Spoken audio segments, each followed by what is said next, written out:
Okay, this is the second module of Chapter 6, and in this module we're going to learn about the 4 different factors that influence the consumer decision-making process.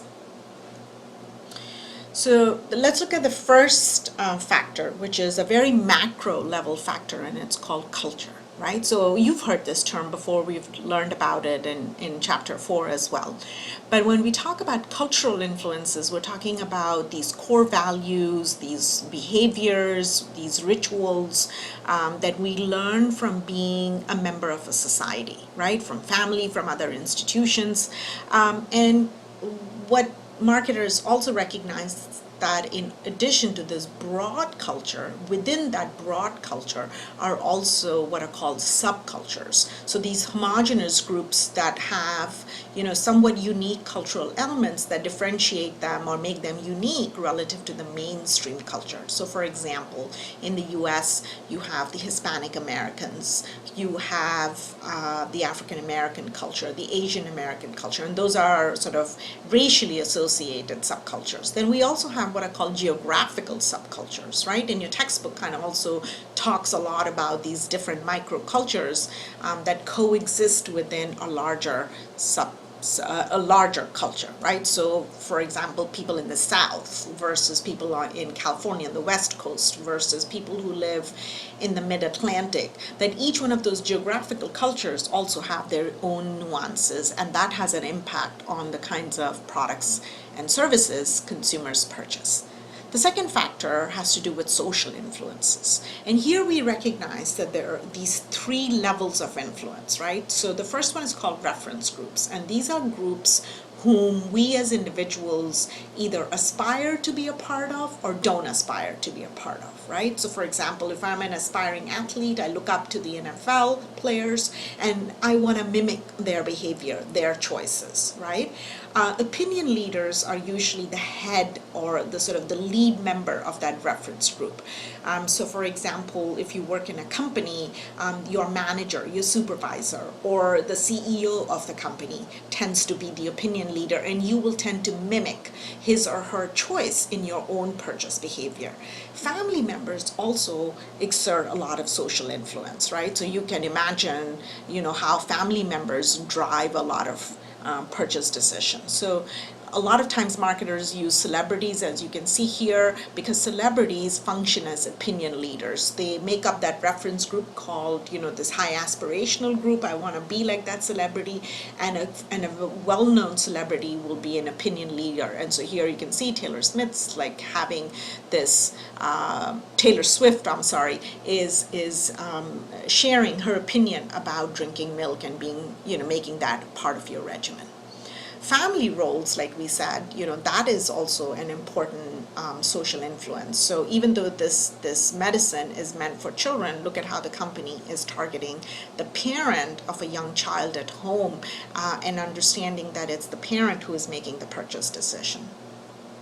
The third factor is individual influences. So see how from a macro level to the societal level, now we're looking at individual differences. And so in this slide, you'll see a lot of overlap with what you learned in Chapter 4 about, the different demographic aspects or the social aspects of the market environment, right? So I don't think you need convincing, but how gender can drive purchase behavior, age, family life cycle. Are you a single living alone? Are you a married couple? Are you a married couple with 2 children?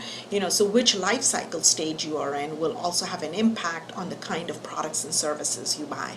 And then on the right-hand side, you see personality or self-concept and your lifestyle, and that also has a bearing on the type of products and services, right? So take a look at this example here for a breakfast food and see how, in this case, yes, a celebrity is being used here, but look at how, it's a household with children, working parents, school-age children, and how that's having an impact on the kind of breakfast choice, which is something that my middle school child can drink and keep going, doesn't have to sit down and have breakfast at the table.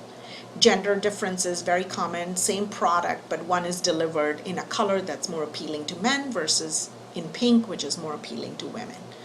The fourth and the last factor has to do with psychological influences, right? So now we're not even looking at sort of the individual differences as they are visible on the outside, but now we're looking at what we know inside our brain has an impact on the kind of purchase decisions we make. So here there are 4 sub-factors: perception, motivation, learning, and then product beliefs and attitudes. So let's look at each one. Perception. Let's look at that first one. So essentially perception is this process by which we use what we already know to make sense of a new piece of information, right? So a lot of times that'll happen where you'll go with a couple of friends to see a movie, and very likely that your experience of how good or bad the movie was will be very different than your friends, right? Even though all of you are consuming or watching the same movie. So even though the stimulus is the same, the perception is what drives the level of satisfaction. So that has a bearing on, you know, what consumers will purchase or not purchase. So look at this example here. It's a toothbrush, an automated toothbrush, and look at how the company is trying to create this perception. Because when you think of an automated or a mechanical toothbrush, you think about it as being something that's sort of somewhat severe. That it's something I can't control, you know, the pressure on my gums as I would with a manual toothbrush. And so you, in the picture, you see that mechanical toothbrush is holding a bubble. So building this perception that it is so gentle that it's not even bursting a bubble. The next psychological factor is motivation, and I'm sure almost everyone here has seen this Maslow's hierarchy of human needs. And so marketers kind of use, you know, the same hierarchy to argue that the lower order needs have to be met first before the higher order needs can be met.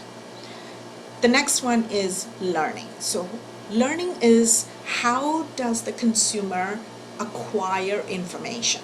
Right? And there are 2 types of learning: experiential learning versus conceptual learning.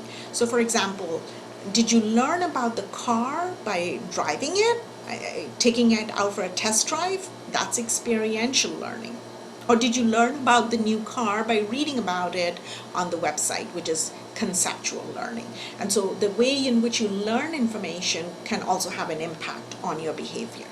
The last psychological factor is belief and attitude. And so we use this term beliefs here in context of product beliefs. So what do we know about products?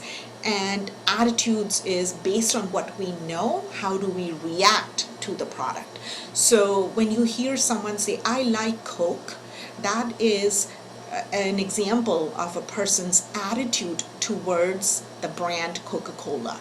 But that attitude is a reflection of some assessment that the consumer did at some point of the different features of the product in itself, right? So here's, you know, a great example, or maybe one way in which I can show you this interrelation between product beliefs and attitudes. So consumers have these beliefs about, you know, freshness, and in-season vegetables are better and fresh food is better, right? So look at how Barilla here is creating this attitude about how when you see pasta that's made from in-season vegetable, naturally that will translate into a delicious food.